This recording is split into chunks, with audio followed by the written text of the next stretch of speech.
Hello everyone. So Webtoons has been having pretty good webtoons as of late. Their motto is serving fresh comics, and they have been delivering pretty awesome actually. There are two webtoons that I want to talk about, but I'm going to talk about one right now. The other one I'm going to make a video about later. The first one is Refund High School, which actually I've come to enjoy very, very much. But again, you definitely can look out a video for that later. But today I kind of want to talk real quick just about a webtoon called April Flowers, which honestly really surprised me. It's like Good Day to Be a Doll. They both really surprised me in terms of quality webtoons, and yeah. So let's get started with what April Flowers is about. So April Flowers is about a girl named April who is aspiring to become an exorcist to get fame and fortune. She goes to this rich school, which is known for its hard curriculum and study. But if she achieves it, she gets fame and fortune, and she's able to fight off demons in this world. So one day she meets her roommate, which is half demon and half human, and she gets a lot of prejudice because that she is a half demon and a half human. And April first approaches her in a wrong way, but then realizes this is wrong, and then wonders why everyone in the school approaches her a certain way.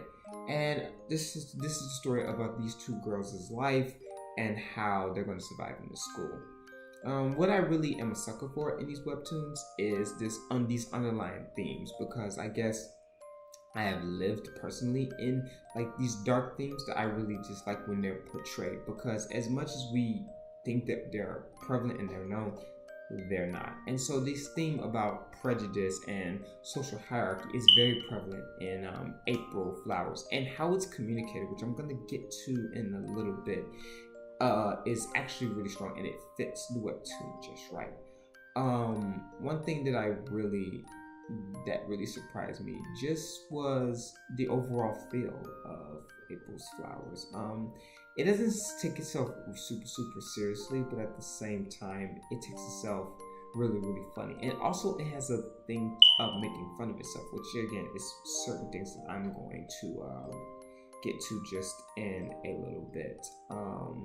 I don't like how Iris, which is the second main character, is being treated, but it's so true to life about her prejudice and how it's gone through.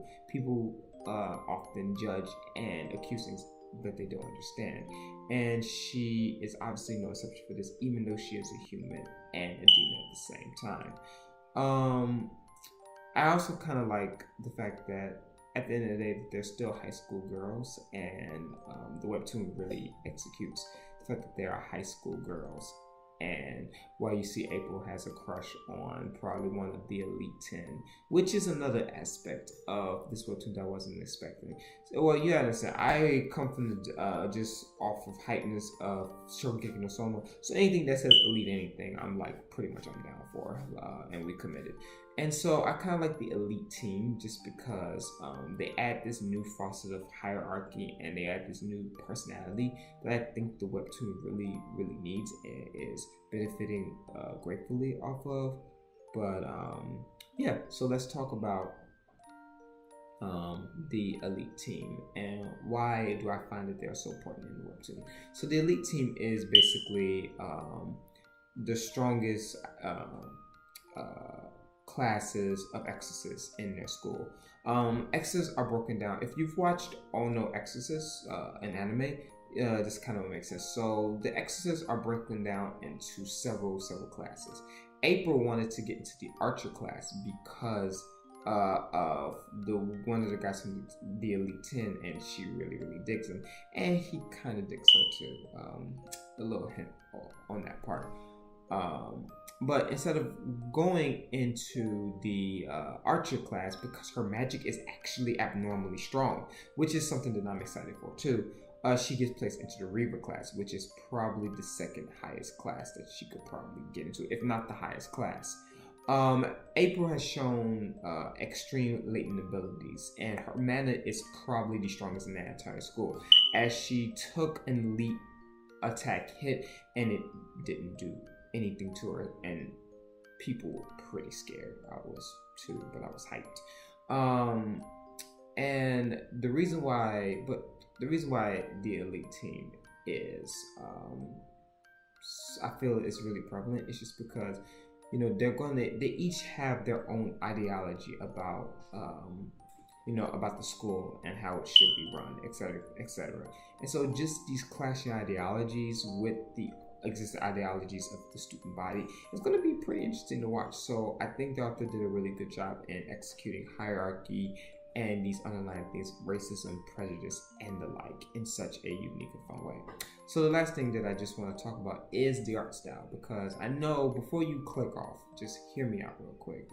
I'm gonna say this way first. I feel like the art style is going to grow on me, and I'm going to end up liking it. But right now, I do not like the art style. Here's the thing: I don't think that it's a bad webtoon. Before you know, click off this video, it's just the art style is a little weird for me, and it is going to take some time, you know, getting used to. But I do like the art style and how it's used to communicate the themes and just communicate the overall feel of the webtoon. It's just something that's going to take a long time for me to get used to. I do like the meme drawings, and just 1 minute, you know, it has its own feeling, and it's all over the place, but it's in a good way, because it makes April Flowers stand out from a lot of the webtoons that exist right now. Just because it's so loose and it's free with this artwork, and the artwork shifts and changes to either communicate a mood or to communicate a certain theme, which I do honestly think is extremely strong. It's just, for me, it's going to take some time getting used to, but I'm pretty sure the more I read April Flowers, the more that it's going to grow on me more and more and more. So yeah, that's pretty much the webtoon. So if you want to read it, of course, I will always leave a link in the description below. I haven't done so lately. I've been lazy. I'm sorry.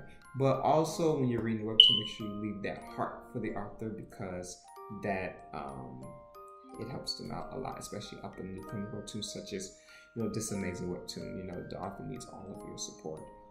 If you like this video, make sure you leave a like and subscribe, because that helps me. Please help the poor college kid out. Please, you know, school, you know, need money.